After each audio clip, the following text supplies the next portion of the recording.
You, John Fitzgerald Kennedy, do solemnly swear. I, John Fitzgerald Kennedy, do solemnly swear. That you will faithfully execute the office of President of the United States. That I will faithfully execute the office of President of the United States. And will, to the best of your ability.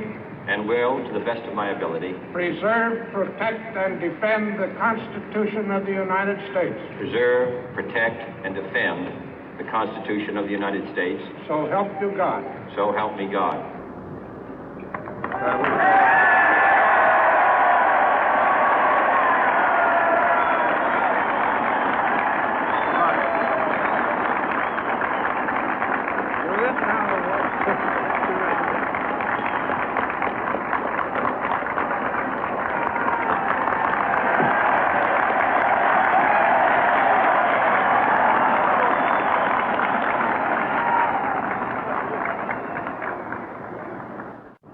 Vice President Johnson, Mr. Speaker, Mr. Chief Justice, President Eisenhower, Vice President Nixon, President Truman, Reverend clergy, fellow citizens.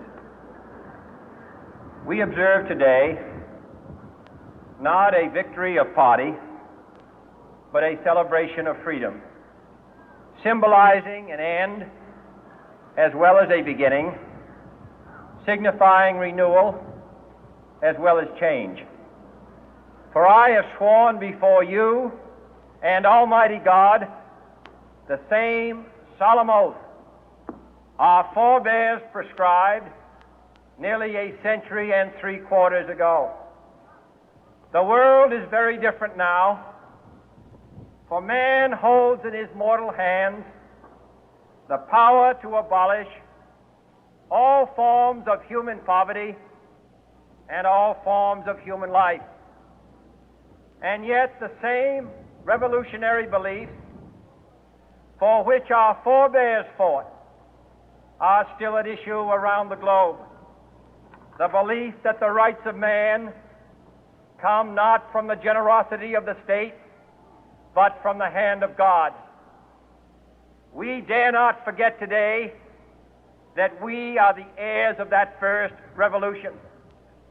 Let the word go forth from this time and place to friend and foe alike that the torch has been passed to a new generation of Americans born in this century, tempered by war, disciplined by a hard and bitter peace, proud of our ancient heritage, and unwilling to witness or permit the slow undoing of those human rights to which this nation has always been committed and to which we are committed today at home and around the world.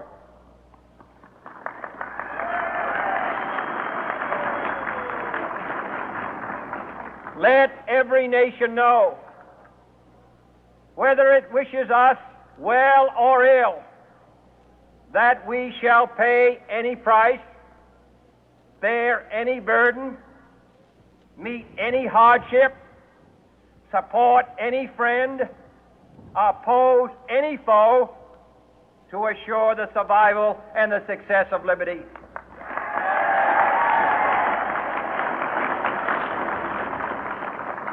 This much we pledge and more. To those old allies whose cultural and spiritual origins we share, we pledge the loyalty of faithful friends. United, there is little we cannot do in a host of cooperative ventures. Divided, there is little we can do, for we dare not meet a powerful challenge at odds and split asunder. To those new states whom we welcome to the ranks of the free, we pledge our word that one form of colonial control shall not have passed away, merely to be replaced by a far more iron tyranny. We shall not always expect to find them supporting our view, but we shall always hope to find them strongly supporting their own freedom, and to remember that in the past, those who foolishly sought power by riding the back of the tiger ended up inside.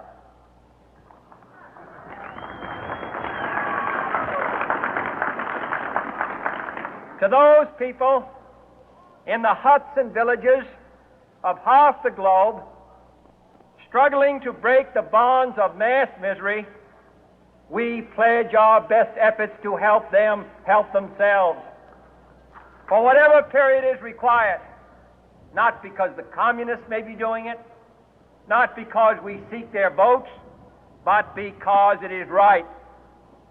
If a free society cannot help the many who are poor, it cannot save the few who are rich.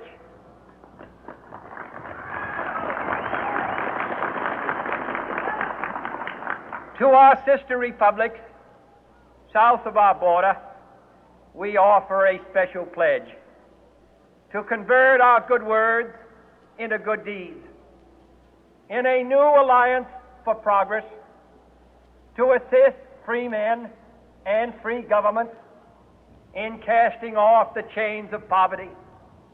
But this peaceful revolution of hope cannot become the prey of hostile powers. Let all our neighbors know that we shall join with them to oppose aggression or subversion anywhere in the Americas. And let every other power know that this hemisphere intends to remain the master of its own house.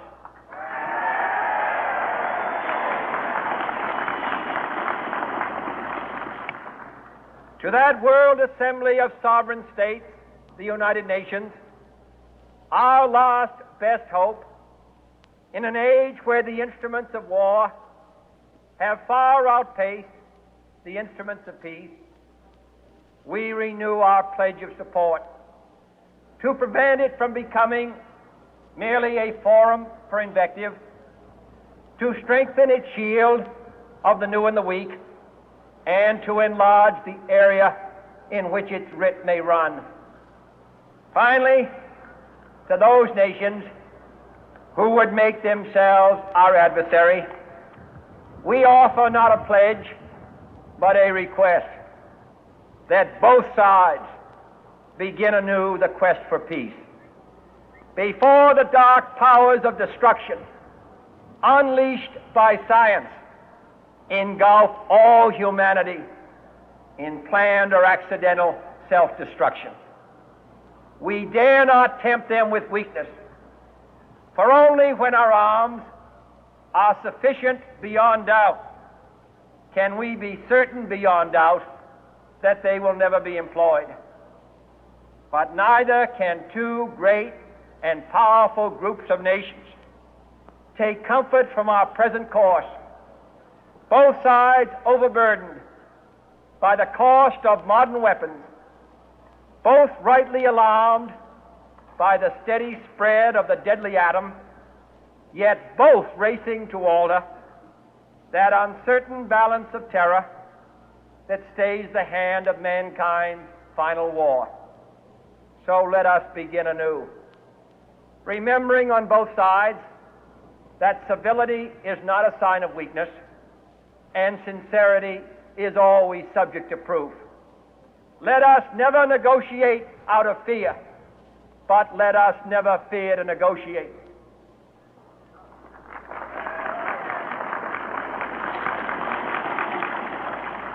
Let both sides explore what problems unite us, instead of belaboring those problems which divide us.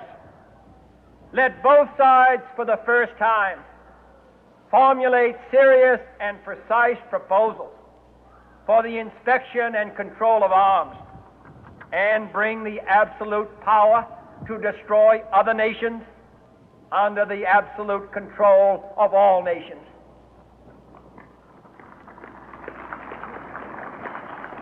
Let both sides seek to invoke the wonders of science instead of its terrors. Together, let us explore the stars, conquer the deserts, eradicate disease, tap the ocean depth, and encourage the arts and commerce. Let both sides unite to heed in all corners of the earth the command of Isaiah to undo the heavy burden and let the oppressed go free.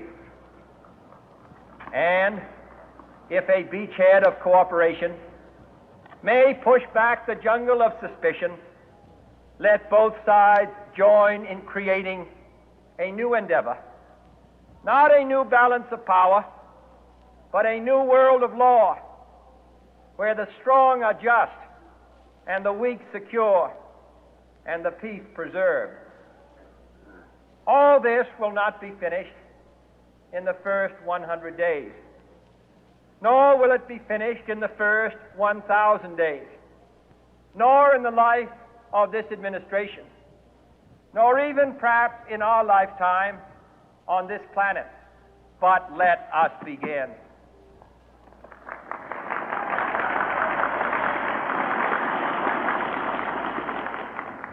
In your hands, my fellow citizens, more than mine, will rest the final success or failure of our course. Since this country was founded, each generation of Americans has been summoned to give testimony to its national loyalty. The graves of young Americans who answered the call to service surround the globe. Now the trumpet summons us again, not as a call to bear arms, though arms we need, not as a call to battle, though in battle we are, but a call to bear the burden of a long twilight struggle, year in and year out, rejoicing in hope, patient in tribulation, a struggle against the common enemies of man, tyranny, poverty, disease, and war itself. Can we forge against these enemies a grand and global alliance, north and south, east and west, that can assure a more fruitful life for all mankind? Will you join in that historic effort?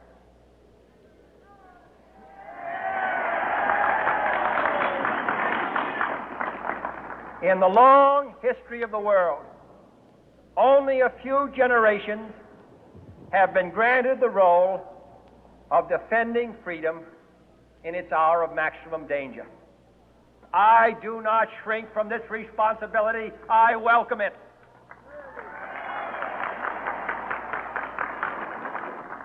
I do not believe that any of us would exchange places with any other people or any other generation.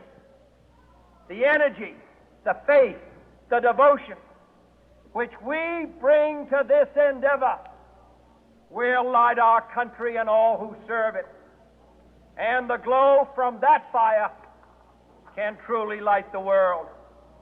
And so, my fellow Americans, ask not what your country can do for you, ask what you can do for your country.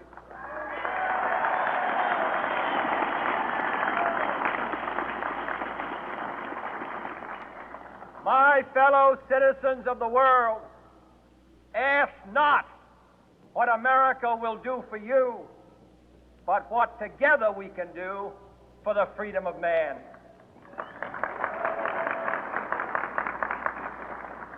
Finally, whether you are citizens of America or citizens of the world, ask of us here the same high standards of strength and sacrifice which we ask of you. With a good conscience, our only sure reward, with history the final judge of our deeds, let us go forth to lead the land we love, asking His blessing and His help, but knowing that here on earth, God's work must truly be our own.